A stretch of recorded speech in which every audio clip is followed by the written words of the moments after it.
Election ঘোষণা হৈছিলে 27 ফেব্ৰুৱাৰী তাৰিখে। গতিকে আজি হ'ল 29 তাৰিখ।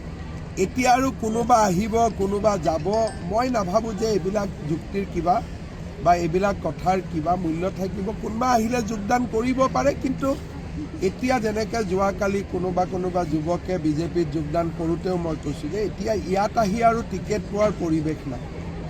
গতিকে কোনোবাই যদি যোগদান কৰিম বুলি ভাবিও আছে, টিকেটৰ লগত ইয়াৰ আৰু সম্পৰ্ক নাই। যিসকলে 5 বছৰ কাম কৰিলে, কপালৰ ঘাম মাটিত পেলালে, আমি তেওঁলোকক এতিয়া টিকট দিব লাগিব। এতিয়া যদি মই কোনোবা পাৰ্টিৰ পৰা কাৰোবাক আনি টিকট দিওঁ, মোকে বেয়া পাব। সেইকাৰণে এতিয়া আৰু কোনো নামৰ জল্পনা কল্পনা এইবিলাক কৰি আৰু এটা নিউজ আৰু এটা টক শ্ব' এইবিলাকত যোৱাৰ মোৰ মতেদি প্ৰয়োজন নাই। যোৱাবাৰ 27 ফেব্ৰুৱাৰীত হৈছিলে। ৰাজ্য চৰকাৰে বিচাৰে যে বহাগ বিহুৰ আগতে ইলেকশ্যনটো হ'ব লাগে, অসমৰ ৰাইজেও বিচাৰে। গতিকে যোৱা 3টা ইলেকশ্যন মই দেখিছোঁ যে বহাগ বিহুৰ আগতে ইলেকশ্যন কমিশ্যনে কৰিছে। গতিকে এইবাৰো ধৰি ল'ব পাৰোঁ, যোৱাবাৰ হয়তো 27 ফেব্ৰুৱাৰী কৰিছে, তাৰ আগৰবাৰ 1 মাৰ্চত ঘোষণা কৰিছিল। গতিকে 2-3 দিনৰ তাৰতম্য থাকিব পাৰে, কিন্তু মোটামুটি ইলেকশ্যনৰ মাজত এতিয়া আমি সোমাই গ'লোঁ। যিকোনো মুহূৰ্ততে ইলেকশ্যনৰ ঘোষণা হৈয়ে যায়। আজি মোক গোলাঘাটত কৈছে যে এইবাৰ মোবাইল দিছে, অহাবাৰ বাইক দিয়ক। ঠিক আছে, বিবেচনা কৰি। থ্যাংক ইউ সো মাচ স্যাৰ, গিফট কে লিয়ে। মানে আপোনাৰ যোৱা 6 মে তাৰিখে আপুনি যোৱা 6 মে তাৰিখে যেতিয়া আমি তিয়কৰ এটা সমস্যা আপোনাৰ অৱগত কৰিছিলোঁ, আৰু আপুনি নিজেও কৈছে কল্যাণৰ যিটো আপোনাৰ 4 কিলোমিটাৰ দীঘল মানে যিটো হেৰি, আৰু সেইটো জৰীপ চলিলে, কিন্তু জৰীপ চলিলে কিন্তু আজিলৈকে 4 কিলোমিটাৰৰ কাৰণে নতুনকৈ টেণ্ডাৰ হৈছে। ৰাস্তাটো হ'ল মানে খুলি দিয়া নাই চালক। নাই, আপোনালোকে মাজত ডিভাইডাৰ এটা খুলিছে, সেইটো কথা মই পাতি থৈছোঁ, কৰি দিম। তিয়কৰ ৰাস্তাৰ মাজত ডিভাইডাৰটো ডাউন কৰি দিম, মই কথা পাতি থৈছোঁ, কৰি দিব। আৰু কিবা আছে?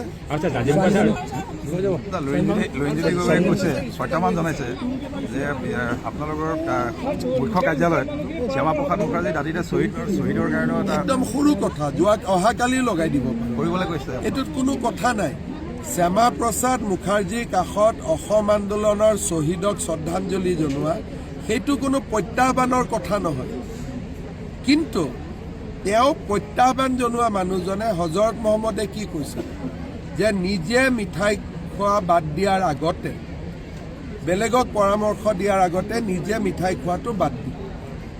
লুৰিণজ্যোতি গগৈ আমাক পৰামৰ্শ দিয়াৰ আগতে শ্বহীদসকলক হত্যাকাৰী কংগ্ৰেছ দলৰ লগত এলায়েন্স নকৰোঁ বুলি কৈ দিয়ক।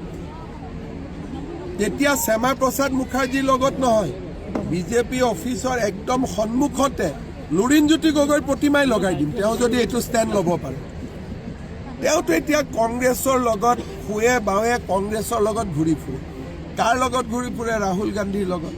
ৰাহুল গান্ধীৰ মাক, ৰাহুল গান্ধীৰ বাপেক আৰু আইতাকে 860জন শ্বহীদক মৰা নাছিল।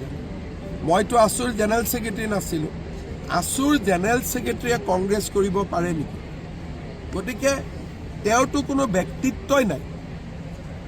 যদি ব্যক্তিত্ব থকা মানুহ হ'লহেঁতেন কমচে কম অখিল গগৈটো কেতিয়াবা নিজে চিঞৰি বাখৰি থাকে। মৰিগাঁৱত লুৰিণ গগৈ পাৰ্টীয়ে কেইদিন মিটিং কৰি আছে যে এছাৰৰ পৰা মিয়াৰ নাম কাটা যাব নালাগে। তাতকৈ আৰু দুখৰ কথা কি থাকিব পাৰে, আপোনালোকে মোক নিজে কওক। গতিকে এই মানুহবিলাকৰ কথাত কোনো ভৰসাও নাই আৰু ভৰসা কৰিবও নালাগে। প্ৰত্যেক টোল গেটতে লোকেল মানুহক কিবা কিবি কনচেশ্যন দিয়ে, ইয়াত কিয় দিয়া নাই মই ডিচিড কৰি দিম। যোৱা আপোনাৰ যিটো যোৰহাটত কেবিনেট সিদ্ধান্ত হৈছিলে, যিখিনি কেবিনেট সিদ্ধান্ত সেইখিনি অলমষ্ট ফুলফিল হৈছে, কিন্তু তাৰে জাজিমুখৰ যিখন দলংখন, সেই দলংখন কিন্তু কোনো কামৰ আপোনাৰ অগ্ৰগতি নহয়। কি হৈছে মই চাই দিব লাগিব, মইতো খবৰ কৰি আছোঁ, কিন্তু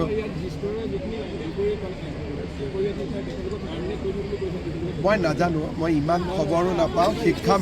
শিক্ষামন্ত্ৰীক ক'লে এইবিলাক ভাল, মইতো ইমান খবৰ ৰাখিব নোৱাৰোঁ, আৰু ইমান খবৰ ৰাখিলে মোৰ ব্ৰেইনটো ছুপাৰ কম্পিউটাৰ হৈ যাব।